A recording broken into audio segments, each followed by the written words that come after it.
नमस्कार दोस्तों, कैसे हैं आप लोग? हमें उम्मीद है कि आप बेहतर होंगे और अपनी पढ़ाई में ज़ोरों-शोरों से लगे होंगे। तो दोस्त आज के इस वीडियो में हम आपको टॉप 50 क्वेश्चन लेकर आए हुए हैं और ये सिर्फ़ क्वेश्चन नहीं है, बल्कि ये सिलेक्शन वाला क्वेश्चन है। अगर आप इस क्वेश्चन में टॉप 50 क्वेश्चन में अगर आप दोस्त 30 भी क्वेश्चन बना लेते हैं ना, तो फिर आपका सिलेक्शन से कोई नहीं रोक सकता है। लेकिन हाँ, ईमानदारी से आपको बनाना पड़ेगा। आप वीडियो को अंत तक देखिएगा और आप खुद कमेंट सेक्शन में बताइए कि आपने कितना क्वेश्चन कंप्लीट किया है। किसी भी राज्य का पीसीएस हो, बीपीएससी, यूपी पीसीएस, ठीक है ना? झारखंड पीसीएस या किसी भी राज्य का स्टेट पीसीएस हो, ठीक है ना? या फिर एसएससी हो, रेलवे हो, बिहार दरोगा हो या फिर किसी भी प्रकार के कॉम्पिटिटिव एग्ज़ाम हो, ये क्वेश्चन आपको बिल्कुल देखने को मिला।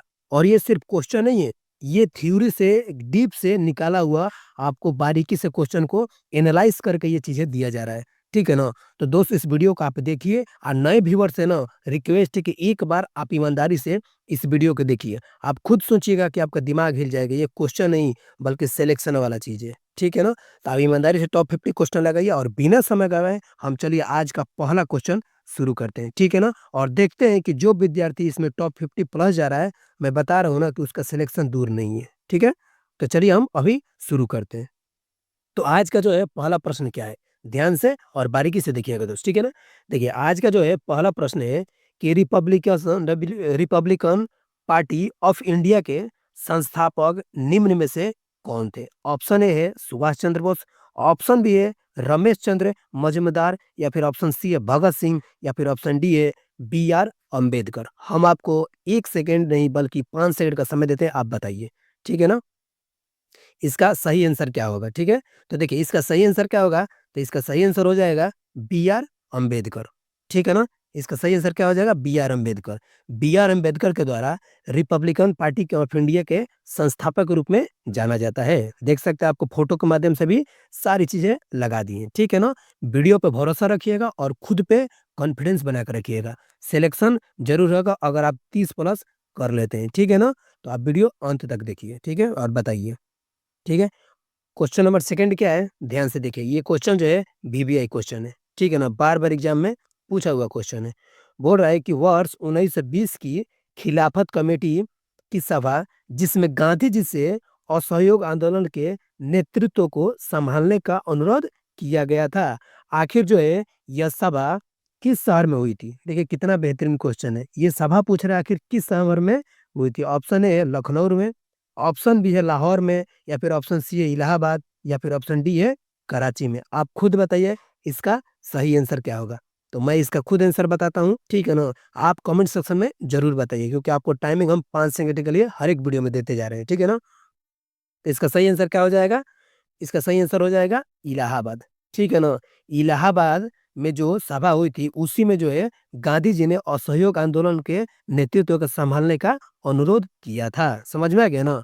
हम आपको फ़ोटो भी लगा दिया। आप चीज़ों को बेहतरीन तरीके से समझने की कोशिश कीजिएगा, ठीक है? अब चलते हैं हम अगले प्रश्न पे। अगला प्रश्न क्या है? तो अगला प्रश्न है 3 नंबर है, बारीकी से क्वेश्चन को देखिएगा। क्वेश्चन है कि निम्नलिखित में से कौन व्यक्ति होम रूल की स्थापना में शामिल नहीं थे? देख रहे हैं, नहीं थे पूछ रहा है। देखिए, जब भी एग्ज़ाम में अगर नहीं आता है ना, तो इसको हाइलाइट कर लीजिए या फिर गोला लगा लीजिएगा। इससे होता क्या है कि आपकी नज़रें हमेशा उस पे पड़ती रहेगी, नहीं तो बहुत सारे स्टूडेंट ना गलत आंसर मार्क किया जाता है। उनको लगता है कि है, लेकिन रियल में क्या है, ये नहीं थे। ठीक है ना? ऑप्शन देखते हैं, ऑप्शन क्या है? बाल Gangadhar Tilak, option be Annie Besant या फिर ऑप्शन सी है एएस सुप्रीम अय्यर और ऑप्शन डी है एचएस ओलकॉट। तो इसका सही आंसर क्या होगा? आप खुद बताइए, ठीक है ना? इसका सही आंसर क्या हो जाएगा दोस्त? इसका सही आंसर हो जाएगा एचएस ओलकॉट। एचएस ओलकॉट के द्वारा ये चीज़ें होम रूल लीग के स्तंभ में शामिल नहीं थे, ठीक है ना? और सब शामिल जैसे बाल गंगाधर तिलक भी शामिल थे, एनी बेसेंट भी शामिल थे, ये तो बिल्कुल थी। उसके बाद से एस सुब्रह्म अय्यर भी शामिल थे। कौन शामिल नहीं थे? एचएस ओलकॉट शामिल नहीं थे। हम आपको 1-2 बार इसलिए बता दे रहे हैं ताकि आपके दिमाग में ये क्वेश्चन बारीकी से बैठ जाए, ठीक है ना दोस्त? अब हम चलते हैं अगले प्रश्न पे। अगला प्रश्न क्या है? तो देखिए अगला प्रश्न है 4 नंबर सवाल है। सवाल है कि नोबखली घटना के समय महात्मा गांधी के निजी जो सचिव थे, सेक्रेटरी वो कौन थे? ऑप्शन ए है निर्मल कुमार बोस, ऑप्शन बी है महादेव देसाई या फिर ऑप्शन सी है प्यारेलाल या फिर ऑप्शन डी है वल्लभ भाई पटेल। ठीक है ना? तो इसका सही आंसर क्या हो जाएगा? आप कमेंट बॉक्स में ज़रूर बताते चलिएगा, ठीक है ना? हम देखते हैं कितने विद्यार्थी इस क्वेश्चन को सही करते हैं, ठीक है ना? क्योंकि ये क्वेश्चन भी है काफ़ी ज़्यादा वीवीआई क्वेश्चन है। ध्यान से क्वेश्चन देखिएगा। तो इसका सही आंसर क्या हो जाएगा? तो इसका सही आंसर हो जाएगा आपको प्यारेलाल, ठीक है ना? सही आंसर क्या हो जाएगा? प्यारेलाल। इसको आप ज़रूर ध्यान में रखें। यानी कि जो महात्मा गांधी के निजी सचिव थे, वो कौन थे? प्यारेलाल थे। नाम भी कितना बढ़िया है और महात्मा गांधी भी कितने बेहतरीन इंसान थे। ठीक है ना? अब हम चलते हैं अगले प्रश्न पे। अगला प्रश्न है 5वाँ नंबर सवाल है। सवाल है कि सविनय अवज्ञा आंदोलन की असफलता के बाद गांधी जी ने महत्व दिया, माने गांधी जी ने किस चीज़ को महत्व दिया था? मानते हैं कि सविनय अवज्ञा आंदोलन असफल तो हो गया था, उसके बाद गांधी जी ने किस चीज़ को महत्व दिया था? ऑप्शन ए राजनीतिक कार्यक्रम को, या फिर ऑप्शन बी हिंसा के समिति उपयोग को, या फिर ऑप्शन सी है अंग्रेजों से समझौता को, या फिर ऑप्शन डी है परंपरागत कार्यक्रम को। तो इसका सही आंसर क्या हो जाएगा दोस्त? इसका सही आंसर हो जाएगा ए, यानी कि रचनात्मक कार्यक्रम को, ठीक है ना? ऑप्शन ए सही आंसर हो जाएगा। इसको आप बार-बार वीडियो देख लीजिएगा, आपके दिमाग में ये चीज़ें बैठ जाएगी और जैसे ही किसी भी एग्ज़ाम में ऐसा क्वेश्चन आता है, आप चुटकियों में बना के आगे बढ़िएगा, ठीक है ना? तो इसमें सही आंसर ए हो जाएगा। अब हम चलते हैं अगले प्रश्न पे। अगला प्रश्न है, ये 6 नंबर प्रश्न है। बोल रहा है कि बंकिम चटर्जी की रचना कौन-सी नहीं है दोस्त? क्या है? नहीं है। ऑप्शन ए है दुर्गेश नंदिनी, ऑप्शन बी है पोस्ट मास्टर, या फिर ऑप्शन सी है आनंद मठ, या फिर ऑप्शन डी है जे देवी चौधरानी। तो इसका सही आंसर क्या हो जाएगा? तो बंकिम चटर्जी की रचना दुर्गेश नंदिनी भी थी, आनंद मठ भी था, देवी चौधरानी भी थी, तो कौन सा नहीं था? तो पोस्ट मास्टर जो था, ये बंकिम चटर्जी का रचना नहीं था। ठीक है ना? तो ऑप्शन बी हमारा सही हो जाएगा आंसर, ठीक है ना? क्या है? Post master. ठीक है? अब हम चलते हैं अगले प्रश्न पे। अगला प्रश्न क्या है? ध्यान से देखिएगा, ठीक है ना?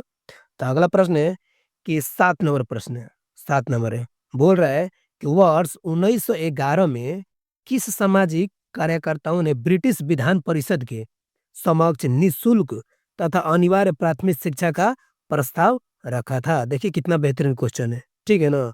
अब कौन-कौन थे? ऑप्शन ए है सत्येंद्र बोस, ऑप्शन बी है दादा भाई नौरोजी, या फिर ऑप्शन सी है गोपाल कृष्ण गोखले, या फिर ऑप्शन डी है फिरोज शाह मेहता। तो इसका सही आंसर क्या हो जाएगा? आप कमेंट सेक्शन में ज़रूर बताइएगा दोस्त, ठीक है ना? नहीं तो हम तो इसका आंसर बताएँगे ही। तो इसका सही आंसर हो जाएगा गोपाल कृष्ण गोखले। ऑप्शन सी आपका सही आंसर हो जाएगा। क्या हो जाएगा? गोपाल कृष्ण गोखले। ठीक है ना? अब हम चलते हैं अगले प्रश्न पे। अगला प्रश्न 8 नंबर है। 8 नंबर प्रश्न है कि निम्नलिखित में से दक्षिण भारत में विजय प्राप्त करने वाला पहला शासक कौन था? साउथ इंडिया की बात कर रहे हैं, ठीक है ना? साउथ इंडिया यानी वहीं हो गया आपका तमिलनाडु हो गया, कर्नाटक हो गया, आंध्र प्रदेश वाला एरिया हो गया, केरला वाला एरिया हो गया, ठीक है ना? उसी की बातें बोल रहा है। तो पहला शासक कौन था? तो ये ऑप्शन ए है अलाउद्दीन खिलजी था, या फिर ऑप्शन बी शेरशाह सूरी था, या फिर ऑप्शन सी है औरंगजेब था, या फिर ऑप्शन डी है बाबर था। आप खुद बताइए इसका सही आंसर क्या होगा है? क्योंकि हम तो इसका सही आंसर बताएँगे ही, ठीक है ना? तो इसका सही आंसर क्या हो जाएगा? अलाउद्दीन खिलजी हो जाएगा, ठीक है ना? इसका सही आंसर अलाउद्दीन खिलजी। अलाउद्दीन खिलजी पहला शासक था जो कि दक्षिण भारत में विजय प्राप्त किया था। समझ में आ गया ना? अब हम चलते हैं अगले प्रश्न। देख रहे हैं ना दोस्त, कितना बेहतरीन क्वेश्चन आपके लिए हम लेकर आए हुए हैं। अगर ऐसा क्वेश्चन यूट्यूब में मिलेगा तो फिर आप हमको बताइएगा, क्योंकि ऐसा क्वेश्चन ना लाना काफ़ी मुश्किल है और बेहतरीन-बेहतरीन सिलेक्शन वाला क्वेश्चन लाना ये अपने आप में एक अलग चीज़ है, ठीक है ना? अब हम बात करते हैं अगला प्रश्न 9 नंबर प्रश्न है कि निम्नलिखित में से कौन-सा व्यक्ति रंपा विद्रोह से संबंधित है? देखिए रंपा विद्रोह की बातें कर रहे हैं, ठीक है ना? तो रंपा विद्रोह से कौन-सा व्यक्ति संबंधित था? ऑप्शन ए है बिरसा मुंडा, या फिर ऑप्शन बी है कुशल कुंवर, या फिर ऑप्शन सी है अलूरी सीताराम राजू, या फिर ऑप्शन डी है मंगल पांडे। धरमपा विद्रोह से कौन संबंधित था दोस्त? देखिए बिरसा मुंडा जी तो थे नहीं, ठीक है ना? कुशल कुंवर जी तो ये भी नहीं थे, मंगल पांडे तो ये हो ही नहीं सकते हैं। तो आपका सबसे बड़ा बेहतरीन और आंसर क्या हो जाएगा? सी, या कि इसी पे लिखा हुआ है अलूरी सीताराम राजू। फोटो भी लगा दिए हैं, फोटो के माध्यम से आप तुरंत आंसर दे सकते हैं कि आपका सही आंसर क्या होगा, ठीक है ना? देखिए अलूरी सीताराम राजू थे, ठीक है ना? ये तीर और धनुष के द्वारा ये लड़ाई लिया करते थे और ये जो थे गोरिल्ला नीति को भी अपनाया करते थे, छुप के वार किया करते थे, ठीक है ना? इस विद्रोह में। चलते हैं अब अगले प्रश्न पे और अगला प्रश्न क्या है? 10 नंबर सवाल है। 10 नंबर सवाल है कि पागलपंथ की स्थापना किसने की थी? पागलपंथ की स्थापना किसने की थी? ऑप्शन ए है बुल्ले शाह, और ऑप्शन बी है करम शाह, या फिर ऑप्शन सी है यदुवेंद्र सिंह, या और ऑप्शन डी है स्वामी सहजानंद। तो इसका सही आंसर क्या होगा, आप खुद बताइए। क्योंकि ये पागलपन जो है ना, इसकी स्थापना के बारे में पूछ रहा है, और सभी को ये क्वेश्चन मालूम होना चाहिए, ठीक है ना। क्योंकि ये क्वेश्चन जो है बार बार पूछता है बहुत सारे एग्जामों में, ठीक है ना। तो देखिए इसका सही आंसर क्या हो जाएगा, बी यानी कि करमसा, ठीक है ना। इसका सही आंसर हो जाएगा करमसा, ठीक है। इसको आप जरूर ध्यान में रखिएगा, ठीक है ना। अब हम चलते हैं 11 नंबर प्रश्न पे। अगर दोस्त वीडियो ना बेहतर लग रहा है ना, तो एक लाइक ना दोस्त दिल से होना चाहिए, ठीक है ना। और जो भी नए व्यूअर्स है ना, भाई सब्सक्राइब ना बिल्कुल करके जाइएगा, बड़ी मेहनत से आपके लिए ये वीडियो लाया जा रहा है, ठीक है ना। और दिल से करके जाइएगा अगर सच में बेहतर लग रहा है तो, ठीक है ना। अब चलते 11 नंबर प्रश्न में। 11 नंबर प्रश्न क्या है कि पानीपत के युद्ध में बाबर के जीतने का मुख्य कारण क्या था? देख रहे हैं ना, बाबर के जीतने का मुख्य कारण क्या था? ऑप्शन ए है उसकी घुड़सवारी सेना, या फिर ऑप्शन बी है उसका सैन्य कुशलता, या फिर ऑप्शन सी है तुलु तुलु गामा पद्धति, या फिर ऑप्शन डी है अफगानों की आपसी फूट। आप देखिए ये क्वेश्चन देखिए कितना डीप से उठाया हुआ क्वेश्चन है, क्योंकि इसमें ऐसा लग रहा है ना कि कुछ कुछ आंसर मिलता जुलता है, ठीक है ना। लेकिन इसका सही आंसर क्या हो जाएगा हम बताएंगे, सी ऑप्शन हो जाएगा, ठीक है ना। इसका सही आंसर हो जाएगा तुलु गमा पद्धति। तो ऐसे ऐसे क्वेश्चन को ना दोस्त आप जरूर ध्यान में रखिएगा, ठीक है ना। क्योंकि ऐसे क्वेश्चन जो आपको बार बार परेशान कर सकते हैं, क्योंकि ऐसे क्वेश्चन बहुत बहुत मतलब बारीकी से पूछे जाते हैं, ठीक है ना। अब हम चलते हैं अगले प्रश्न पे। देखिए दोस्त जिनको भी मालूम है ना, वो बारी से अपना बताते रहिए कौन कौन क्वेश्चन उनके लिए कितना कितना बन रहा है, ठीक है ना। तभी तो मालूम चलेगा कि आप कितना हल कर पाए, और बस ईमानदारी से दोस्त कीजिएगा, ठीक है ना। अब हम चलते हैं अगले प्रश्न पे। अगला प्रश्न जो है 12 नंबर प्रश्न है। 12 नंबर प्रश्न है, ध्यान से देखिएगा। बोल रहा है कि मध्यकाल में जौनपुर में स्वतंत्र सर की राजवंश की स्थापना किसने की? स्वतंत्र सर की राजवंश की स्थापना किसने थी? ऑप्शन ए है मलिक उल्फ सर्क, या फिर ऑप्शन बी है हुसैन शाह सर की, या फिर ऑप्शन सी है शहाबुद्दीन इब्राहिम शाह, या फिर ऑप्शन डी है फिरोज शाह तुगलक। आप बताइए इसका सही आंसर क्या हो जाएगा। ये क्वेश्चन ना काफी बेहतरीन है, ठीक है ना। ये मध्यकाल के मिडिवल हिस्ट्री का क्वेश्चन है, ठीक है ना। तो इसका सही आंसर क्या हो जाएगा, तो इसका सही आंसर हो जाएगा मलिक उल सर्क। देखिए नाम थोड़ा सा दिक्कत करेगा, लेकिन आप ध्यान से देखिएगा, मलिक उल सर्क हो जाएगा, ठीक है ना। जौनपुर में जो है स्वतंत्र सर्की राजवंश की स्थापना किसने की थी? तो मलिक उल सर्क ने किया था, ठीक है। अब हम चलते हैं 13 नंबर प्रश्न पे। 13 नंबर प्रश्न है कि अधिक संख्या में दफनाए गए बच्चों के सौदान प्राप्त हुए हैं, कहाँ से प्राप्त हुए हैं? ये पूछ रहा है, अधिक संख्या में दफनाए गए बच्चों के सौदान कहाँ से प्राप्त हुए हैं? ऑप्शन ए है मालवा संस्कृति से, या फिर ऑप्शन बी है जुड़वा संस्कृति से, या फिर ऑप्शन सी है कायथा संस्कृति से, या फिर ऑप्शन डी है आहार संस्कृति से। बताइए इसका सही आंसर क्या हो जाएगा दोस्त। तो इसका सही आंसर हो जाएगा जरवा संस्कृति से, ठीक है ना। इसको आप ध्यान से पढ़ लीजिएगा, कहाँ से हो जाएगा, जरवा संस्कृति, जहाँ पर ना बहुत सारे बच्चों का ना सौदान प्राप्त हुए हैं। इसको आप जरूर ध्यान में रखिएगा। ये क्वेश्चन सिर्फ बीबीए नहीं है, बल्कि आपको दिमाग हिला देने वाला क्वेश्चन है, ठीक है ना। अब चलते हैं हम 13 नंबर प्रश्न पे, सॉरी 14 नंबर प्रश्न पे, ठीक है ना। 13 नंबर तो हमारा कंप्लीट हो गया। 14 नंबर है कि भागवत संप्रदाय के विकास में किसका योगदान अत्यधिक था? ऑप्शन ए है पर्थियान का था, या फिर ऑप्शन बी है हिंद यूनानी का था, या फिर ऑप्शन सी है कुषाण का था, या फिर ऑप्शन डी है गुप्त का था। तो इसका सही आंसर क्या हो जाएगा दोस्त? इसका सही आंसर हो जाएगा डी यानी कि गुप्त का था, ठीक है ना। यानी कि भागवत संप्रदाय में सबसे ज्यादा योगदान अगर किसी का था तो गुप्त लोगों का था, ठीक है। अब हम चलते हैं अगले प्रश्न पे। अगला प्रश्न है 15 नंबर प्रश्न है। बोल रहा है कि धामे का स्तूप जो है कहाँ स्थित है? देख रहे हैं ना, धामे के स्तूप के बारे में पूछ रहा है। बहुत कम क्वेश्चन ऐसा पूछता है, लेकिन पूछता है तो यही सब लड़के ना छोड़ के आ जाते हैं। तो धामे का स्तूप कहाँ पे स्थित है? ऑप्शन ए आगरा में है, या फिर ऑप्शन बी मिर्जापुर में है, या फिर ऑप्शन सी जौनपुर में, या फिर ऑप्शन डी सारनाथ में है। तो दोस्त बिना घबराए हुए आप आराम से सारनाथ पे टिक लगाइए, क्योंकि आपका सही आंसर क्या हो जाएगा, सारनाथ में है, ठीक है ना। बहुत से संबंधित चीजें अधिकांश तौर पे आपको सारनाथ में देखने को मिलेगी, ठीक है ना। ठीक है। तो सौ धामे के स्तूप कहाँ पे स्थित है? तो सारनाथ में। सारनाथ कहाँ है? उत्तर प्रदेश के बनारस जिले में ये है, ठीक है ना। अब हम चलते हैं अगले प्रश्न पे, ठीक है। अगला प्रश्न जो है 16 नंबर प्रश्न है। 16 प्रश्न है कि वह सुल्तान कौन था जिसने खलीफा के अधिकार को मानने से इनकार कर दिया। देख रहे हैं ना, खलीफा का जो पद था उसको मानने से इनकार ही कर दिया। ठीक है ना? ऑप्शन ए है इल्तुतमिश था, या फिर ऑप्शन बी है अलाउद्दीन खिलजी था, या फिर ऑप्शन सी है बलबन था, या फिर ऑप्शन डी है मोहम्मद बिन तुगलक था। बताइए इसका सही आंसर क्या हो जाएगा? ठीक है? तो इसका सही आंसर क्या हो जाएगा? अलाउद्दीन खिलजी। ठीक है ना? हम आपके लिए थोड़ा-सा टाइम दे रहे हैं। 1 सेकंड दे रहे हैं चाहे 5 सेकंड दे आप सही आंसर मारिए, क्योंकि एग्ज़ाम में ना समय मिलता नहीं है। हर एक क्वेश्चन पे सेकंड से भी आपको मिनट से भी कम समय मिलता है। तो इसीलिए हम आपको क्वेश्चन को इतना बेहतरीन तरीके से करा रहे हैं, ताकि आपको अनुभव हो जाए, प्रैक्टिस हो जाए क्वेश्चन को करने की। ठीक है ना? और आप कमेंट सेक्शन में बताइएगा दोस्त एंड तक वीडियो देखिए आप कितना सही कर पाए हैं। ठीक है? अब हम चलते हैं अगले प्रश्न पे। अगला प्रश्न जो है 17 नंबर प्रश्न। प्रश्न है कि यूरोप को उत्तरी अमेरिका से कौन-सा सागर या महासागर अलग करता है? यूरोप को उत्तरी अमेरिका की बातें कर रहे हैं, तो कौन-सा है? ऑप्शन है उत्तरी अटलांटिक महासागर, या फिर ऑप्शन बी है प्रशांत महासागर, या फिर ऑप्शन सी है काला सागर, या फिर ऑप्शन डी है कैस्पियन सागर। तो इसका सही आंसर क्या हो जाएगा दोस्त? तो इसका सही आंसर हो जाएगा ऑप्शन ए, यानी कि उत्तरी अटलांटिक महासागर। ठीक है ना? अब हम चलते हैं अगले प्रश्न पे। आपका बिल्कुल समय नहीं गँवाएँगे, बिल्कुल बारीकी से क्वेश्चन को आगे बढ़ाएँगे। 18 नंबर सवाल है, क्योंकि ये जीके फास्ट रिवीजन है, इसमें समय बिल्कुल नहीं लिया जाएगा। शिवालिक जो है बोल रहा है कि 18 नंबर शिवालिक यानी कि शैल समूह के दक्षिण में भाभर क्षेत्र का उदाहरण है।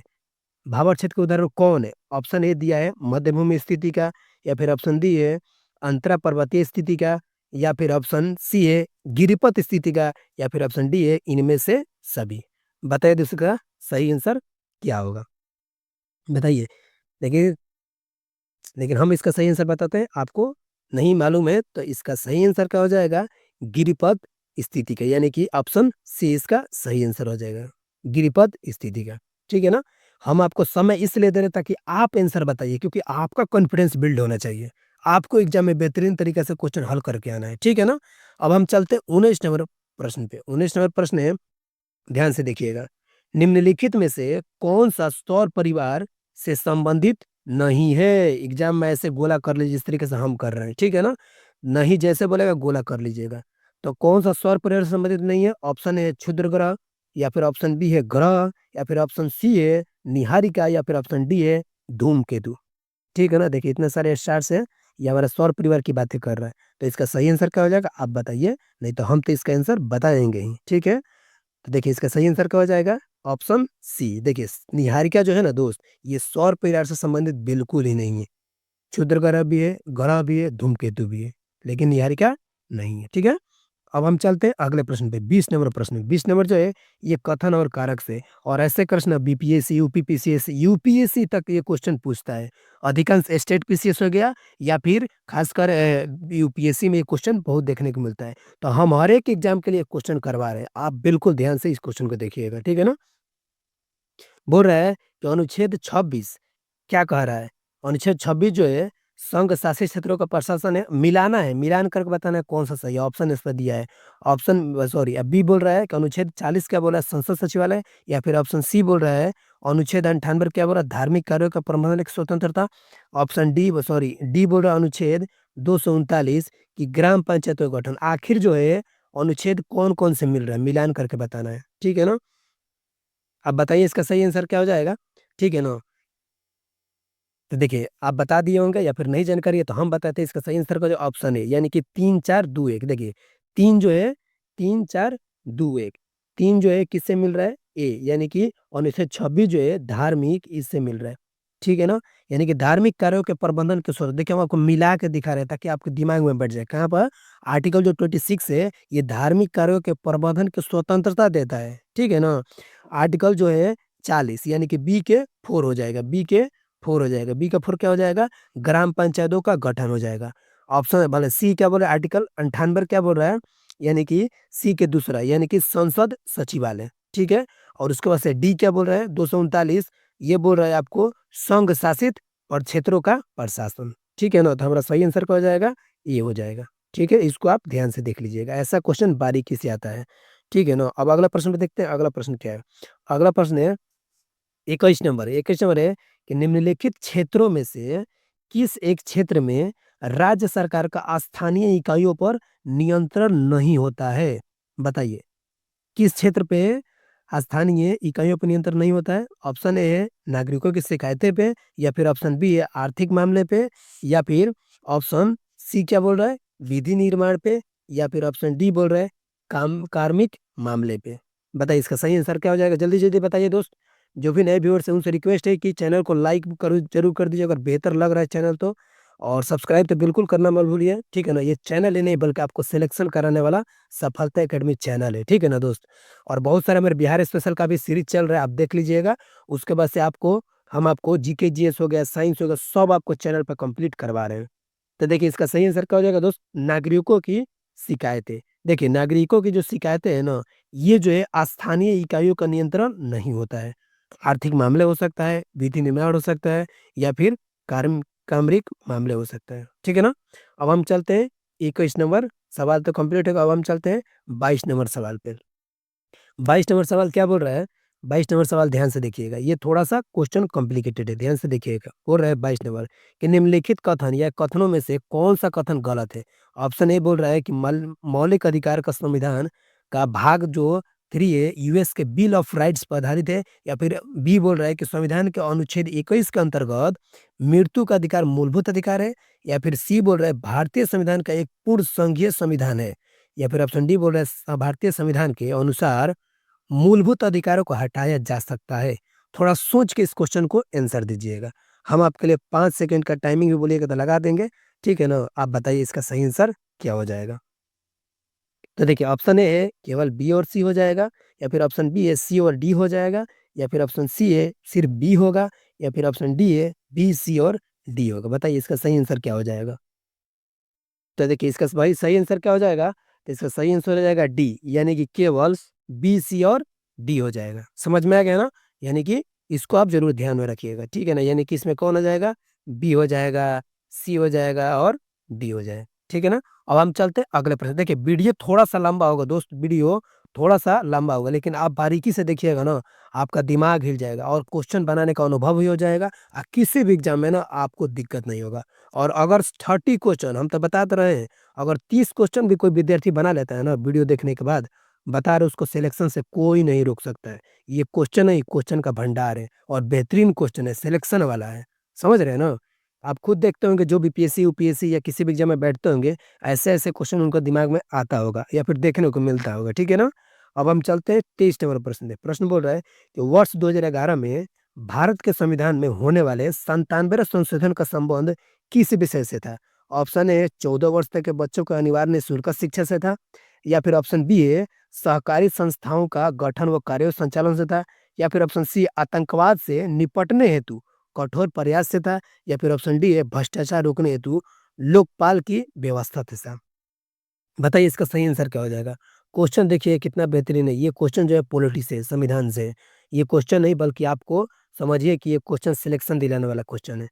तो इसका सही आंसर क्या हो जाएगा, बी, यानी कि सरकारी जो है संस्थाओं का गठन कार्य संचालन से था, ठीक है ना। दिमाग ध्यान से देखिएगा, सरकारी संस्थाओं का गठन व कार्य संचालन से था, ठीक है ना। अब हम चलते हैं अगले प्रश्न पर। अगला प्रश्न जो है 24 नंबर प्रश्न है, बोल रहे हैं कि भारत के संसद द्वारा पंचायत प्रावधान यानी कि अनुसूचित क्षेत्रों तक विस्तार कानून कब पारित किया गया। ऑप्शन ए है 1992 ईस्वी में, या फिर ऑप्शन बी है 1994 ईस्वी में, या फिर ऑप्शन सी है 1996 में, या फिर ऑप्शन डी है 1999 में। तो बताइए इसका सही आंसर क्या हो जाएगा। तो इसका सही आंसर हो जाएगा सी। सी में क्या है, 1996 ईस्वी में। 1996 ईस्वी में क्या हुआ था कि भारत के संसद द्वारा पंचायत प्रावधान 1996 कानून लागू किया गया था। समझ में गए ना। अब हम चलते अगले प्रश्न में, बिल्कुल समझाकर बताया जाएगा दोस्तों, ऐसे नहीं कि आपको ऐसे ही बनाकर निकल चला जाएगा, बिल्कुल समझाएंगे। अब देखिए ये जो है इकोनॉमिक्स से सवाल, इकोनॉमिक्स बहुत सारे स्टूडेंट को ना दिक्कत करता है, लेकिन हम आपको बता रहे हैं ना, ऐसे ऐसे क्वेश्चन जब आप कीजिएगा ना, सब इकोनॉमिक्स बेहतरीन हो जाएगा। बस आप थ्योरी एक बार कहीं से फाउंडेशन कर लीजिएगा, नहीं तो हम चैनल पे तो आपको कराएंगे ही, एमसीक्यू भी हम करवाएंगे, थ्योरी भी करवाएंगे बारी बारी से, ठीक है ना। एक बार में तो सारी चीजें नहीं होती है ना दोस्त, बारी बारी से सारी चीजें लेकर आएंगे, ठीक है। क्वेश्चन 25 नंबर है कि व्यक्तिगत प्रयोजन आय, व्यक्तिगत प्रयोजन आय की बात करें, पीडीआई, पीडीआई, पीडीआई, ठीक है ना, पीडीआई की बातें कर रहे हैं, ठीक है। बोल रहा है कि व्यक्तित्व परिचय आय पीडीआई एक है, यानी डॉट डॉट आखिर एक क्या है। ऑप्शन ए पीडीआई व्यक्तिगत आय व्यक्तिगत कर भुगतान है, या फिर ऑप्शन बी है पीडीआई जो है व्यक्तिगत आय अब व्यक्तिगत कर भुगतान या फिर गैर भुगतान है, या फिर ऑप्शन सी है पीडीआई जो है क्या है व्यक्तिगत आय या फिर आय गैर भुगतान है, या फिर ऑप्शन डी है उपयुक्त में से कोई नहीं। इस क्वेश्चन के एक बार और ध्यान से पढ़िएगा आप खुद से, तब आपको समझ में आएगा। पीडीआई के बारे में बात करें, इकोनॉमिक का सवाल है, ठीक है ना, जो कि पूछ रहा है कि आखिर पीडीआई का जो है किस प्रकार का एक तरीका या फिर एक प्रयोजन है, ठीक है ना, आय है, ठीक है। तो इसका सही आंसर हम बता रहे हैं, इसका सही आंसर क्या हो जाएगा, ऑप्शन बी, यानी कि व्यक्तिगत आय। देखिए पीडीआई जो है ना एक व्यक्तिगत आय और भुगतान कर है, ठीक है ना, और गैर कर भुगतान भी है, ये दोनों है। आप जब इस चीज को पढ़िएगा ना तब जाके चीजें समझ में आएगी। एमसीक्यू क्वेश्चन में हम आपको सारी चीजें नहीं बता सकते हैं, ठीक है ना, तो जिनको मालूम है वो तो आराम से बना के निकल जाएंगे, ठीक है। अब हम चलते हैं अगले प्रश्न पे। अगला प्रश्न है 26 नंबर जो सवाल है कि शरीर के संपर्क में स्प्रिट स्प्रिट तो जानते ही होंगे, ये ठंडी अनुभूति देती है, क्यों। ऑप्शन है एक द्रव है इसलिए, या फिर ऑप्शन बी है पारदर्शी है इसलिए, या फिर ऑप्शन सी है अत्यंत वाष्पशील है इसलिए, या फिर ऑप्शन डी है सुचालक है इसलिए। नहीं नहीं नहीं, आपका सही आंसर क्या हो जाएगा, सी, यानी कि अत्यंत वाष्पशील है, तुरंत उड़ने लगता है, इसी वजह से ना ठंडा महसूस होता है एक बाइक, ठीक है ना। तो इसका सही आंसर रहेगा सी हो जाएगा, यानी कि अत्यंत वाष्पशील है, ठीक है ना। अब हम चलते हैं 27 नंबर सवाल पे। 27 नंबर सवाल है कि जब जल वाष्प में परिवर्तन होता है तब क्या होता है। ऑप्शन ए ताप में परिवर्तन होता है, या फिर ऑप्शन बी है ऊष्मा का प्रभाव नहीं होता है, या फिर ऑप्शन सी है वातावरणीय ऊष्मा स्रोत से ऊष्मा जल में प्रभावित होती है, या फिर ऑप्शन डी है ऊष्मा का प्रभाव जल वाष्प से जल की ओर होता है। बताइए इसका सही आंसर क्या हो जाएगा। बताइए, तो घबराना नहीं है, बिल्कुल जितना आ रहा है ना उतना ईमानदारी से बनाना है, बिल्कुल घबराना नहीं है, ठीक है ना। क्योंकि जब तक आप चीज़ों को नहीं समझिएगा ना तब तक आप क्वेश्चन नहीं बन पाएगा। आप बारीकी से क्वेश्चन को देखिए, हम जैसे-जैसे आपको बता रहे हैं, ध्यान से क्वेश्चन को आपको देखना है। तो चलिए इसका सही आंसर देखते हैं, सही आंसर क्या हो जाएगा, सी हो जाएगा। देखिए, जो जल वाष्प होता है ना, ये परिवर्तन कैसे हो जाता है, जब वातावरणीय ऊष्मा स्रोत से ऊष्मा जो है जल में प्रवाहित होता है, ठीक है ना, तभी जो है जल का जल वाष्प में परिवर्तन हो जाता है। समझ में आ गया? अब हम चलते हैं अगले प्रश्न पे। अगला प्रश्न जो है 28 नंबर सवाल है, बोल रहा है कि हरे जो पेड़ पौधे होते हैं ना वो सूर्य के प्रकाश की ऊर्जा का और उसे खाद्य पदार्थों में परिवर्तित करते हैं। कितना प्रतिशत ग्रहण करते हैं। ऑप्शन ए है 2%, या फिर ऑप्शन बी है 1%, या फिर ऑप्शन सी है 5%, या फिर ऑप्शन डी है 10%। तो इसका सही आंसर क्या हो जाएगा, तो इसका सही आंसर हो जाएगा ऑप्शन बी, यानी कि 1%। 1% जो है ना हरे पेड़ पौधे सूर्य के प्रकाश की ऊर्जा का सिर्फ खाद्य ऊर्जा में परिवर्तित कर दे, मात्र 1 ही % खाना वाना बनाने में ये 1% ही ऊर्जा ऊर्जा यूज करते हैं। प्रकाश की ऊर्जा की बातें कर रहे हैं, सूर्य के प्रकाश की ऊर्जा की बातें कर रहे हैं, ठीक है ना। ठीक है, अब हम चलते हैं 29 नंबर सवाल पे। सवाल ये भी देखिए, ये भी कथन कारक से ज़्यादा नहीं, 1 से 2 क्वेश्चन इसमें इंक्लूड किए हैं, ताकि जो भी बीपीएससी, यूपीएससी, झारखंड पीसीएस, अलग अगल-बगल वाले जितने भी एग्ज़ाम्स हैं, यूपी पीसीएस की बातें ही कर रहे हैं, वो सब इसमें कवर करा देंगे, ठीक है? अब बोल रहा है कि सूची 1 और सूची 2 को सुमेलित कीजिए तथा सूचियों के नीचे दिए गए कूट का प्रयोग करके सही उत्तर दीजिए। देखिए सूची 1 में धातु है और सूची 2 में संबंधित रोग है। माने इस धातु से कौन-कौन से रोग का इलाज होता है उसी के बारे में बात कर रहे हैं। आर्सेनिक से क्या होता है, कैडमियम से क्या होता है, पॉलीविनाइट से क्या होता है, क्लोराइड से क्या होता है, बेरियम से क्या होता है, इसी के बारे में ये बात कर रहे हैं। ठीक है ना? तो देखिए ये जो है इसका सही आंसर क्या हो जाएगा? तो इसका सही आंसर हो जाएगा डी। अब बताते हैं कैसे। देखिए पहला जो है ए आर्सेनिक जो है ये कहाँ पे जाता है? ये फेफड़ों को इलाज करने में काफ़ी मदद करता है। ठीक है ना? ठीक है ना? और वहीं पे बी बात करते हैं तो ये जो होता है ना कैडमियम, ये हड्डियों की कमजोरी को मेंटेन करता है। ठीक है ना? कैडमियम से भी इलाज किया जाता है। ठीक है ना? और ऑप्शन सी है जो है पॉलीविनाइल क्लोराइड, ये जो है सी नंबर, तो सी क्या करता है 4 नंबर, ये श्वसन संबंधित समस्या के बारे में क्लियर करता है। और ऑप्शन डी जो है डी के बारे में बोल रहा है बेरियम, ये बेरियम क्या करता है, तो बेरियम जो है आपको मस्तिष्क के सूजन के बारे में उपचार के लिए ये किया जाता है। ठीक है ना? माने ये धातु इससे कौन-कौन सा रोग होता है या फिर इससे कौन-कौन से इलाज धातु से किए जाते हैं, इसी के बारे में ये बात कर रहा है। आप देख लीजिएगा ध्यान से, ठीक है ना?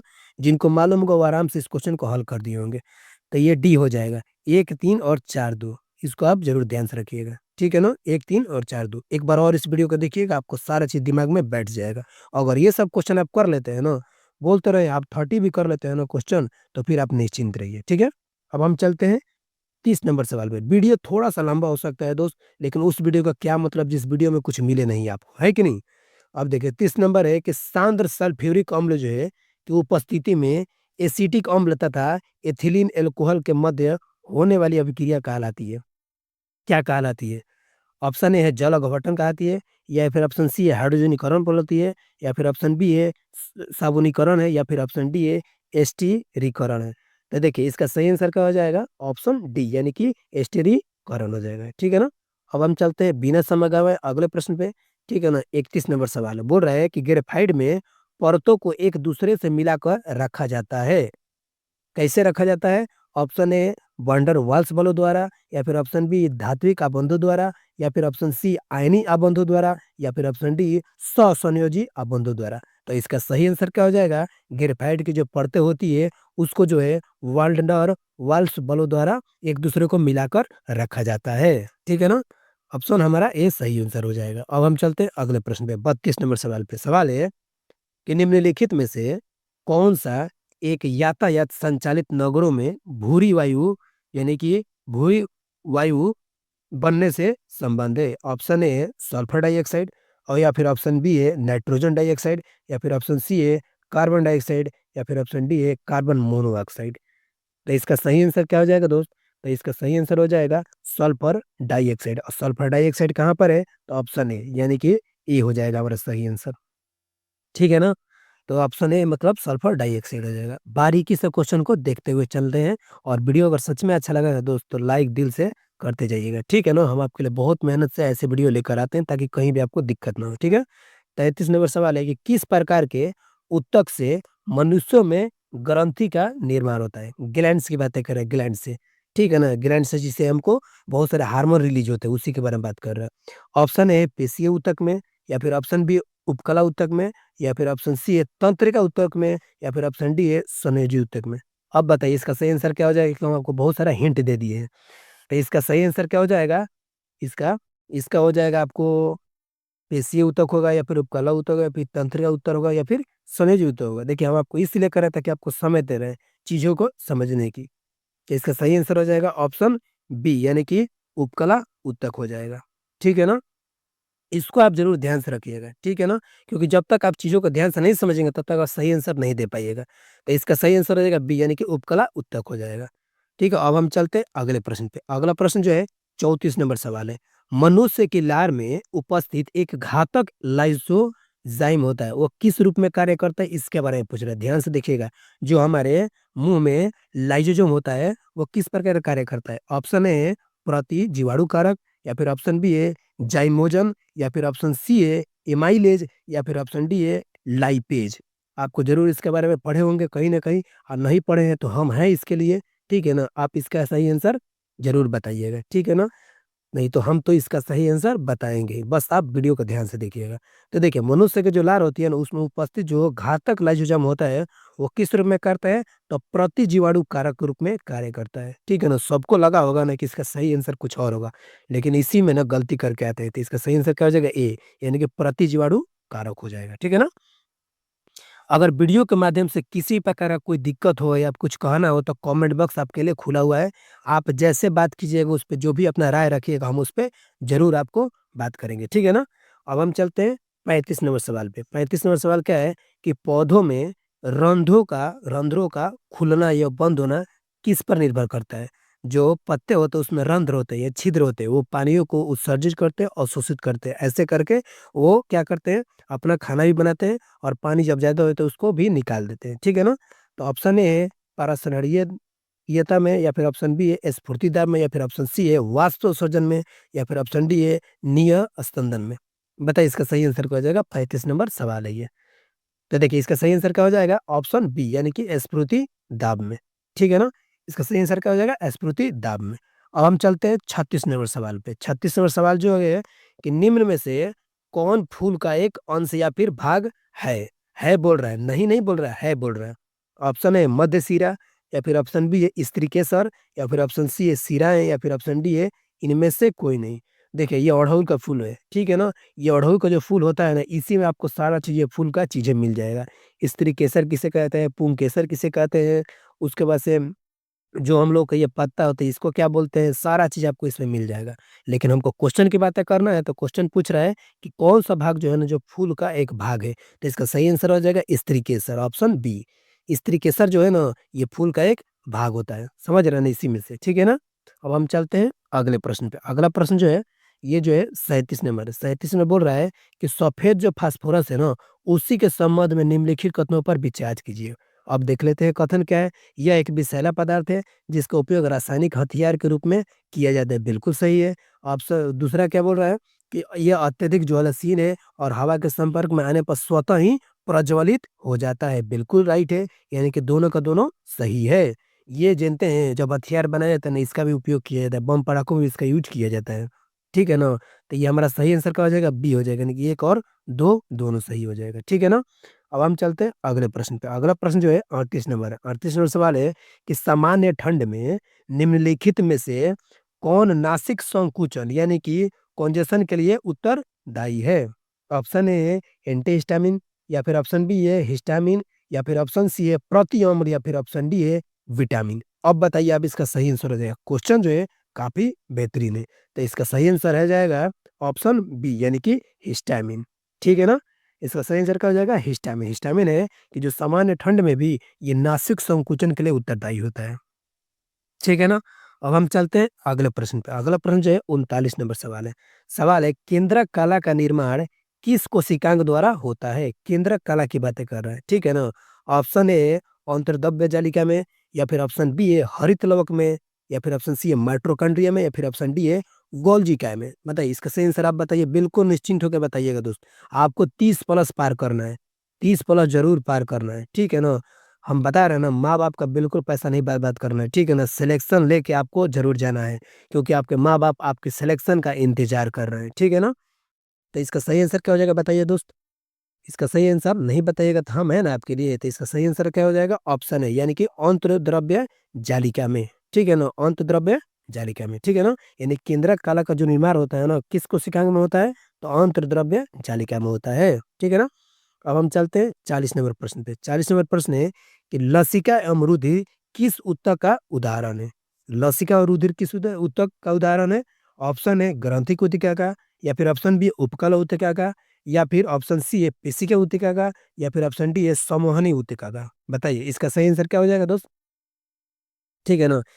इसका सही आंसर आप नहीं बता रहे, जो बताए हैं कमेंट सेक्शन में बताइए दोस्त, हम इसका सही आंसर बताते हैं। इसका सही आंसर क्या हो जाएगा? ऑप्शन डी, यानी कि संवहनी ऊतक में, जो हमेशा जो है बहता रहता है उसी की बातें करें। लसिका एवं रुधिर किस ऊतक का उदाहरण है? तो संवहनी ऊतक है, ठीक है ना? अब हम चलते हैं 41 नंबर प्रश्न पे। देखिए वीडियो थोड़ा सा लंबा होगा, लेकिन दोस्त पेशेंस रखना है, रिजल्ट लेना है, अगर सिलेक्शन लेना है तो बिल्कुल पेशेंस रख के इस वीडियो के एंड तक देखना है।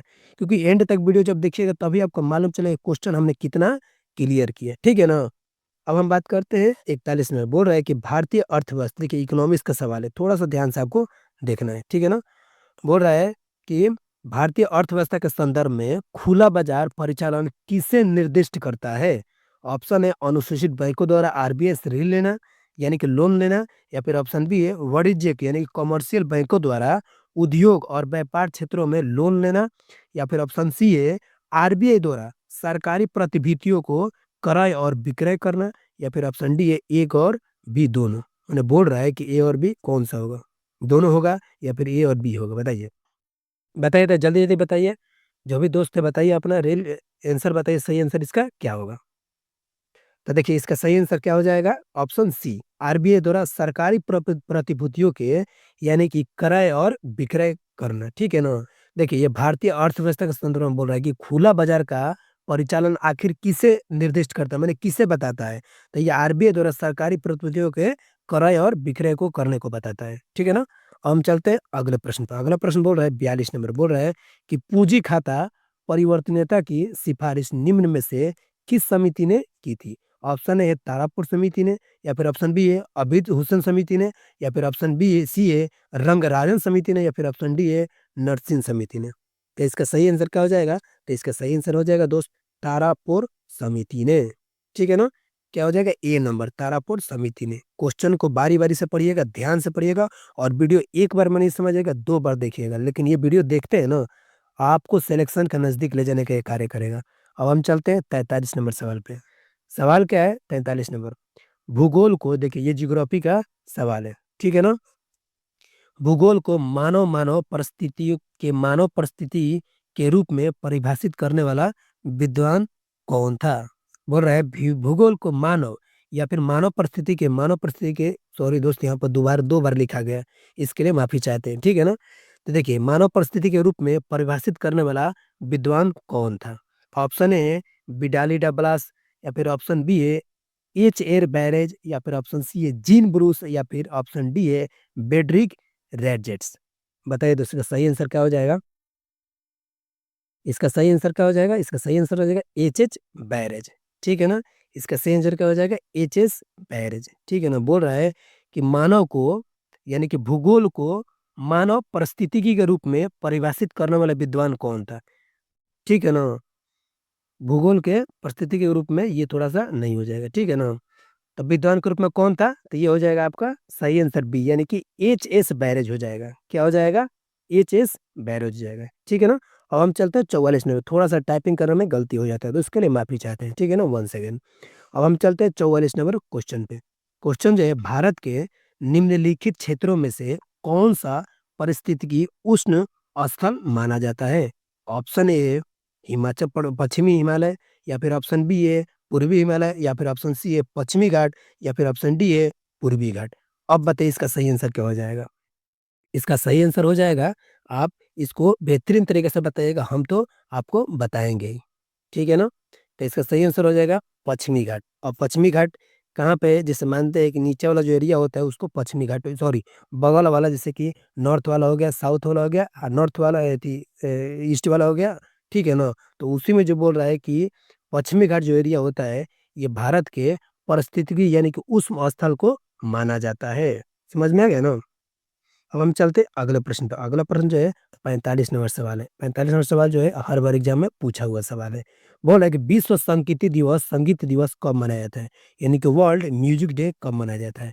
ऑप्शन है 19 मई को, या फिर ऑप्शन बी है 21 जून को, या फिर ऑप्शन सी है 23 जुलाई को, या फिर ऑप्शन डी है 18 सितंबर को। तो इसका सही आंसर क्या हो जाएगा? 21 जून को, ठीक है ना? देखिए, 21 जून को ना विश्व संगीत दिवस मनाया जाता है, ठीक है ना? विश्व संगीत दिवस मनाया जाता है। अब 5 जून को क्या मनाया जाता है? इसको आप कमेंट सेक्शन में जरूर बताइएगा, 5 जून को क्या मनाया जाता है? जिन भी विद्यार्थी को मालूम है, कमेंट सेक्शन में इसको जरूर बताइएगा। ये आपके लिए होमवर्क दिया जा रहा है, ठीक है ना? चलिए हम अगले प्रश्न पर चलते हैं, ठीक है? अगला प्रश्न बोल रहा है, 46 नंबर बोल रहा है कि भारत का पहला राष्ट्रीय सामुद्रिक पार्क कहाँ स्थित है? ऑप्शन ए है कच्छ में, या फिर ऑप्शन बी है चिल्का झील में, या फिर ऑप्शन सी है सुंदरवन में, या फिर ऑप्शन डी है निकोबार द्वीप समूह में। ठीक है? तो इसका सही आंसर क्या हो जाए? गुजरात तो जो भी गए हुए हैं, ये कच्छ वाला एरिया जो बोला जाता है उसको में हुआ है, यानी कि कच्छ में हुआ है, गुजरात के कच्छ में हुआ है। यानी भारत का पहला राष्ट्रीय सामुद्रिक पार्क कहाँ है? तो गुजरात के कच्छ में है। इसको ध्यान में रखिएगा, ठीक है ना? अब हम चलते हैं 47 नंबर पे। 47 नंबर सवाल है कि निम्नलिखित में से किसने कहा था कि स्वाद का वास्तविक स्थान जीभ पे नहीं बल्कि मन में है? ठीक है ना? ऑप्शन ए है अरविंद घोष ने बोला था, या फिर ऑप्शन बी है रविंद्रनाथ टैगोर ने बोला था, या फिर ऑप्शन सी है महात्मा गांधी ने बोला था, या फिर ऑप्शन डी है स्वामी विवेकानंद ने बोला था। तो इसका सही आंसर क्या हो जाएगा? ऑप्शन सी, यानी कि महात्मा गांधी ने ये बात बोला था कि असली स्वाद का, यानी कि वास्तविक स्वाद का स्थान जीभ पे नहीं बल्कि मन में होना चाहिए, है कि नहीं? अब हम चलते अगले प्रश्न पे। अगला प्रश्न जो है 48 नंबर सवाल है। सवाल क्या है? सवाल है कि द सोशलिस्ट नामक समाचार पत्र का प्रकाशन सर्वप्रथम किसने किया था? ऑप्शन है श्यामजी कृष्ण वर्मा, या फिर ऑप्शन बी है श्री माद अमृत डागे, या फिर ऑप्शन सी है एनी बेसेंट, या फिर ऑप्शन डी है सैयद अहमद खान। बताइए, इसका तो आंसर आपको जरूर बताना चाहिए, ठीक है ना? अगर आप इसका आंसर नहीं बताते हैं तो फिर हमारा तो काम ही है बताना, ठीक है ना? तो देखिए, इसका सही आंसर क्या हो जाएगा? श्रीपाद अमृत डागे। श्रीपाद अमृत डागे, अमृत डागे जी द्वारा क्या हुआ था कि द सोशलिस्ट नामक समाचार पत्र का प्रकाशन किया गया था, वो भी कब? सर्वप्रथम, ठीक है ना? और हम चलते अगले प्रश्न पे। अगला प्रश्न जो है 49 नंबर सवाल है। 49 नंबर सवाल है कि भैंसा सिंघी नामक जाति किस राज्य में पाई जाती है? भैंसा सिंह जो नामक जाति हो वो किस राज्य में पाई जाती है? ये देखिए, ये नॉर्थ वाला एरिया हो गया, ये ठीक है ना? सॉरी, ये पूर्वी वाला एरिया हो गया, ये नॉर्थ वाला, ये साउथ वाला, और ये जो है पश्चिमी वाला एरिया, ठीक है ना? तो ऑप्शन ए है बिहार होगा, या फिर असम होगा, या मिजोरम होगा, या फिर नागालैंड होगा। बताइए, भैंसा सिंगी नामक जाति, आप तो जानते हैं ना भैंसा सिंगी नामक जाति कौन सी होती है? ये आखिर किस राज्य में पाई जाती है? बताइए, जल्दी से बताइए। आपको मालूम होना चाहिए कि इसका सही आंसर क्या हो जाएगा दोस्त? इसका सही आंसर हो जाएगा नागालैंड। नागालैंड तो आपको पता ही है कि ये जनजातियों का एरिया भी है, और नागालैंड में बहुत सारी जाति पाई जाती है, जनजाति भी पाए जाते हैं। उसी में एक भैंसा सिंगी नामक जाति है, जो कि नागालैंड वाले राज्य में पाई जाती है। ठीक है ना दोस्त? अब हम अगले प्रश्न पे, और आज वीडियो का अंतिम प्रश्न है, और काफ़ी बेहतरीन क्वेश्चन है, एक फुल फॉर्म की बातें कर रहा है। 50 क्वेश्चन है, बोल रहा है एचडीपीई का पूरा नाम क्या है? एचडीपी का पूरा नाम क्या है? Option A high density polyethylene, या फिर option B high density polymer, या फिर ऑप्शन सी है हाई डेंसिटी पोलियोप्रोपेन, या फिर ऑप्शन डी है हाई डेंसिटी पोलियोप्रोपेलेन। ठीक है ना? दोस्त, आप इसका सही आंसर बताइए, क्योंकि आज का ये अंतिम सवाल है। अगर ये वीडियो सच में अगर आपको अच्छा लगा होगा ना, दोस्त मैं बता रहा हूँ, बिना लाइक या सब्सक्राइब के मत जाइए। आपके लिए बहुत मेहनत करते हैं ये वीडियो लाने के लिए, ताकि आप दूसरों से ना 2 नंबर 4 नंबर से पीछे मत रहिए। आप तुरंत सिलेक्शन और मेरिट के पास पहुँचिए, ठीक है ना? तो देखिए, आज का जो है अंतिम सवाल का सही आंसर क्या हो जाएगा? तो ये आपका सही आंसर हो जाएगा 50 के ए, यानी कि हाई डेंसिटी पोलियोलिन। ठीक है ना? इसका सही आंसर ये हो जाएगा, ठीक है? तो दोस्त देख सकते हैं आज के इस वीडियो में हम आपको टॉप 50 क्वेश्चन कंप्लीट करवाए हैं, और आप बताइएगा कि आप कितना क्वेश्चन इसमें कंप्लीट किए हुए हैं। जो भी कमेंट करेंगे मैं उसको सही में राय दूँगा कि कितना कंप्लीट किए हैं, उन्होंने कितना सिलेक्शन के नज़दीक है, और थोड़ी-सी मेहनत करने की ज़रूरत है। अगर 30 प्लस जा रहा है, तो आप थोड़ी-सी मेहनत कीजिएगा, आप आराम से कुछ ही महीनों में, या जितने भी अगले वैकेंसी आने वाला है में, आप आराम से उसमें सेलेक्ट होइएगा। क्योंकि देखिए, आपकी मेहनत बता देती है ना, आप कितना, आपकी नंबर बता देता है कि आपने सही में ईमानदारी में कितना मेहनत किएगा। कोई भी पढ़िएगा चीज़, ईमानदारी से पढ़िएगा दोस्त। उसमें किसी प्रकार का धोखाधड़ी मत कीजिएगा। खुद से धोखाधड़ी कीजिएगा, माँ-बाप का इंतज़ार कर रहे हैं, एक सिलेक्शन आपकी ज़िंदगी बदलेगी। ठीक है ना? चलिए, वीडियो देखने के लिए बहुत-बहुत धन्यवाद। Thank you so much. फिर से हम अगले एक शानदार वीडियो के साथ आपके सामने आएँगे। ठीक है ना?